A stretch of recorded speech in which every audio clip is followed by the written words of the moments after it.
Mrs. Lam said at her daily COVID briefing that she would consider the letter, but she reiterated that public health is the main consideration. We will do what is reasonable, but the prerequisite is we should protect Hong Kong from importation of cases from abroad. Because as you have heard, the World Health Organization, the pandemic is still quite serious in different parts of the world, and we should not let our guard down in order to ensure that Hong Kong can come out of this fifth wave as soon as possible. Aviation startup Greater Bay Airlines says it plans to launch its maiden commercial flight this summer after receiving a 5-year operating permit from the local regulator last month. The carrier, founded by mainland tycoon Bill Wong, is now seeking traffic rights and operating permits for other territories. Timmy Sung spoke to the airline's CEO Algernon Yao. We got the airline license for 104 destinations that we apply by the end of February. So after getting all these licenses, then we still have to go through a lot of process to apply for destination by the Hong Kong government. And also we have to apply for some traffic rights to some destinations. And we need to get operating permit in other countries and slots at the airport to operate. So after getting the airline license, and you need to apply for all those process and permission. It would take you about 3 to 4 months' time to have all this completed. So probably we would be able to start operation by middle of this year. So we're talking about perhaps during the summer holidays? Yes, about summer holiday, yes. So it is all in according to the schedule, and there's nothing delaying us because everything has to depend upon the airline license. And how many launch destinations are we talking about?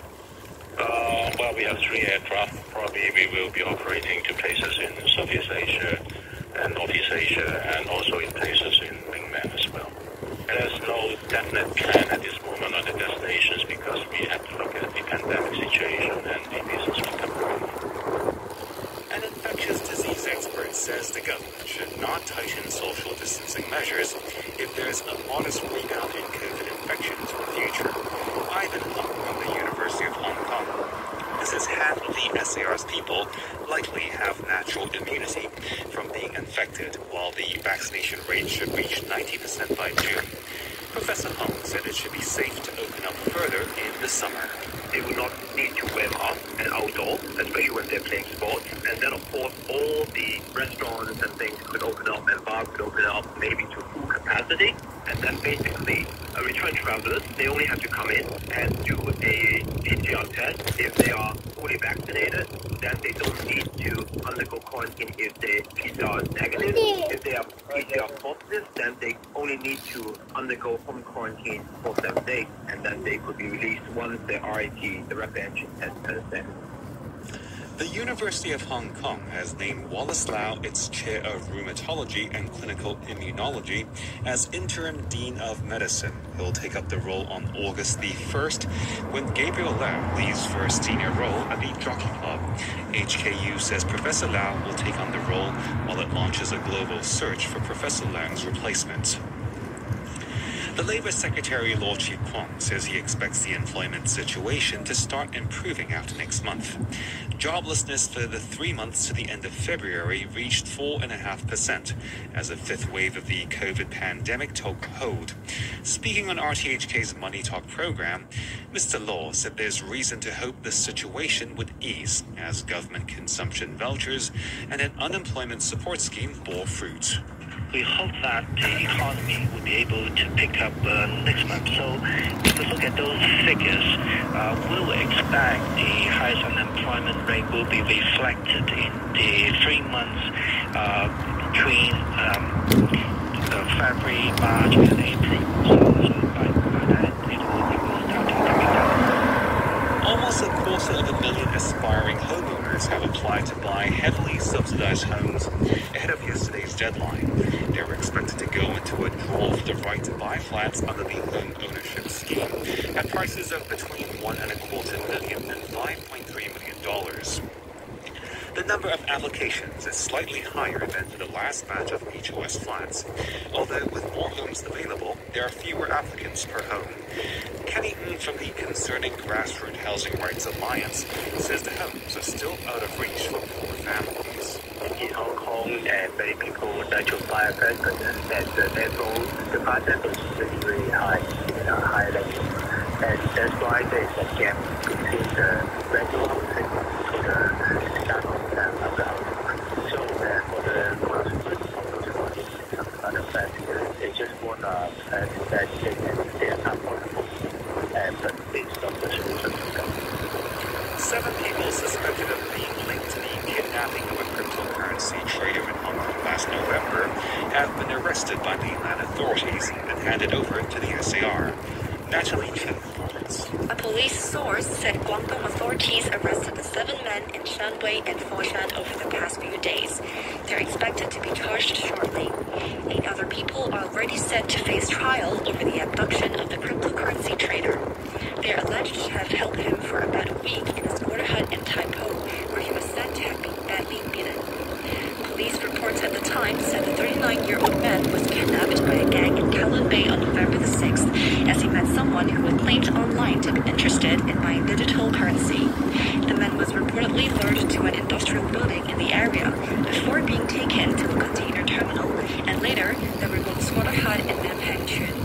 Police said the alleged kidnappers demanded $30 million in ransom from the man's family, but this was not paid. Officers said the victim managed to escape 6 days after he was abducted. President Biden has announced a major deal with the EU to reduce Russia's reliance on Russian gas.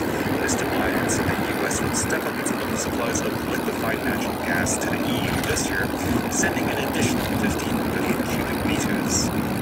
Coming together to reduce Europe's dependence on Russian energy. Putin has issued Russia's energy resources to coerce and manipulate its neighbors. He's used the profits to drive his war machine. The United States welcomed the European Union's powerful statement committing to rapidly reduce its dependence on Russian gas. Today, we've agreed on a joint game plan toward that goal while accelerating our progress toward a secure, clean energy future. The president of the European Commission, Ursula von der Leyen, appeared at a news conference with Mr. Biden, said Europe would work to end the use of Russian fossil fuels completely. Russia says there's been no significant progress in talks with Ukraine 30 days after Moscow's military attacked the country. Russian news agencies reported Kremlin aide Vladimir Medinsky as saying that positions were drawing closer on minor issues, but that they were marking time on major political issues. To sports now, and in cricket, Australia have played a historic win against Pakistan, finishing 1-0 up in the 3-test series after winning the final match by 115 runs on the 5th day in Lahore. Set a challenging 351-run target, Pakistan were bowled out for 235 with Imran Haq scoring 70, and skipper Babar Azam 55. The first 2 tests in Rawalpindi and Karachi ended in draws. And now for a roundup of the latest football news from England, here's the BBC's Sana Rajapaksa.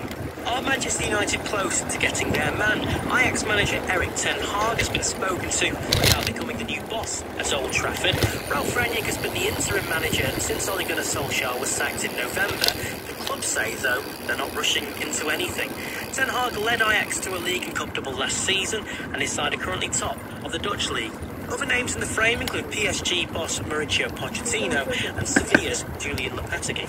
And sticking with Manchester United, Paul Pogba has revealed his World Cup winners' medal has been stolen after a burglary from his home.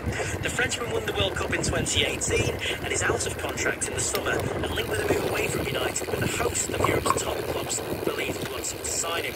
Pogba joined United after a world record transfer fee of $117 million in 2016 from Juventus. And 6 groups have made public their interest in buying Chelsea. $4 billion is the asking price. What's that's going on? Abramovich, the owner who's sanctioning from the UK government, precipitated the sale. Has been allowed to put in an extra $40 million to help keep the club running this month. And that's news from RTHK.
night with you. It was actually called One Night of Sin originally, by a guy called Smiling Louis.